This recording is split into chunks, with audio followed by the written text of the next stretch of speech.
What do you say when the interviewer asks you, so do you have any questions for me? Today, I'm gonna show you how to crush that question. Let's go. Hey, what's up guys? Thank you for checking out today's episode. I really appreciate it. Today we're gonna talk about when you're going through the interview and the hiring manager asks you, so do you have any questions for us? Let's talk about that for a second here. Usually when that question is asked, it's usually at the end of the interview. And to be honest, man, the hiring managers at that point, they're really kind of just shooting the breeze, to be honest. And they're kind of just, it's like almost their closing remarks, but we're gonna flip it on them. This is how you flip it on them. Remember, when you're interviewing, you are probably one of 4 candidates that are vying for this job. So you guys can all do the job, but we wanna separate ourselves from our competition. So when they think they're just shooting the breeze and they're gonna ask you that question and you're gonna just give them a whatever silly response like, how many company employees do you have? Or do we use cubicles or their offices here? Or what type of computers do you use? Are you using MacBooks or are you using Windows? You know what I mean? Like, that's what your competition is doing. And usually they can just throw off quick responses and takes 2 or 3 minutes and you're out of there. But I want to use this time of the interview for you to kind of really dig in. And when I mean dig in, we're going to connect further with the manager. So when the hiring manager asks you, so do you have any questions for us? Do not say, no, you answered all my questions. Your competition is going to say that. Also, do not say, yeah, are you guys using MacBooks or are you using Dells? What are you using? Or do you guys have offices here or do you just use cubicles? Like, to me, that's just really not important. But most importantly, that's what your competition is doing. So if it's a tie, you didn't do anything to separate yourself. This is what I want you to say, because I'm going to show you how asking these questions are going to build a really big connection with the hiring manager. Why is the hiring manager so important? Because this is who you're going to be supporting. You're going to work for this person, right? So I'm going to help you get some more intel just by that simple question that they ask you. So when that question is asked, here's a good example of what you can start with. Tell me about your journey to the company. How did you come to work here? That is a great question to ask, guys, because you want to kind of learn a little bit more about the company. Most importantly, it's going to give you an opportunity to learn more about that hiring manager.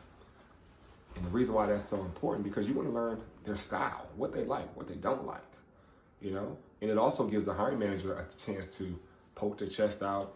They're going to probably become more relaxed. And you've started a connection. You're building a rapport with that manager. They can't forget your name anymore because of the question you just asked. Because you've given them an opportunity to do what? Talk about themselves. Who doesn't like to talk about themselves? And it's giving you intel the whole time. So that's a good example that you can ask, of a question that you can ask. Another question that you can ask is, tell me about a recent achievement that you've had here while being at this company. Again, more opportunity for the hiring manager to brag on themselves, right? But it also gives you more intel in terms of maybe some accomplishments they've had while they've been working there that kind of relate to what you're going to be doing in supporting this hiring manager. So here's another example of a question that you can ask in an interview. Tell me about a hire that you've made in the past that didn't work out and why that particular hire just didn't work out. Now we're getting to the meat and potatoes, because that response is going to let you know what the hiring manager does not like. Just by telling you where this particular person kind of failed or where it just didn't work out. If you have any of those bad habits, you're going to know I got to correct that stuff before I come work here. It's going to let you know that manager's style. It could have been something as simple as maybe the person took a lot of leave. I don't know. Maybe the person wanted to telecommute more than what the allotted time was. Maybe the person took long lunch breaks. Maybe they took long smoke breaks. Just whatever. And if you had any of those bad habits, boom, I got to correct this before I come work here, right? Now I want you to do this. Here's another example, guys. Ask the manager this. Tell me about some current challenges that the company's facing and how this position is going to help provide a solution to those challenges. Again, you're digging in more. Remember, they weren't expecting any of this. They're like, wow, now you're really on their minds. And they're like, wow, this is interesting, because all these questions I just told you to ask, they ponder a response, but it's giving you intel. And also, by asking that particular question, you're going to learn more about the significance or importance of the role you're going to be filling and how it aligns with the company reaching its goals. So guys, don't forget that one. That is a huge one to ask, okay? And remember, as always, you can tweak these responses, to your liking, but you can also feel free to ask them just like I just gave them to you. Another question, it's kind of it makes people feel a little uncomfortable, but just hear me out and you can kind of see why you would ask this question. You may ask the hiring manager, tell me about a skill that this position requires that I don't have, but that if I did have that skill, it would make me a stronger candidate for this position. Now, the reason why people tend to maybe not want to ask a question like this is because who wants to hear about their weaknesses or something that they don't do well, or a skill set they don't have? But I don't want you to think like that, guys. I want you to think like this. By asking that question, now what happens when the manager says, well, we really need someone who knows Microsoft Office, primarily Excel, building pivot tables, etc. And guess what? Excel pivot tables may be your thing. That may be something you really do well, but you don't have it on your resume because a lot of people just aren't putting they know Microsoft Office on their resumes anymore. Right, so now you can say, actually, I have worked with Microsoft, and primarily, I love working with Excel. Boom, light bulb goes off. You made the manager feel comfortable again because you just addressed a concern that they may have had about you. Now he no longer has that concern about you. Okay? Adversely, maybe you haven't worked with Microsoft Office or primarily Excel, the specialty in Excel that he or she's looking for. You can say, you know what, I haven't done a lot with Excel. I will admit that I'm familiar with it, but I'm comfortable working with Access. So I've worked with tables in PeopleSoft. So you're kind of relating it to another software that you've used. Now you got an opportunity to make the manager feel comfortable again, all right? A final question is, obviously a lot of people do ask this question, but some don't really understand the importance of asking this question, because I'm gonna show you how you can really know if you're gonna be a fit or not in terms of if you're gonna get an offer sooner than later. You ask them, so what's the next step in the process? And the reason we obviously ask this question is because you wanna know, when they're looking to make a hiring decision.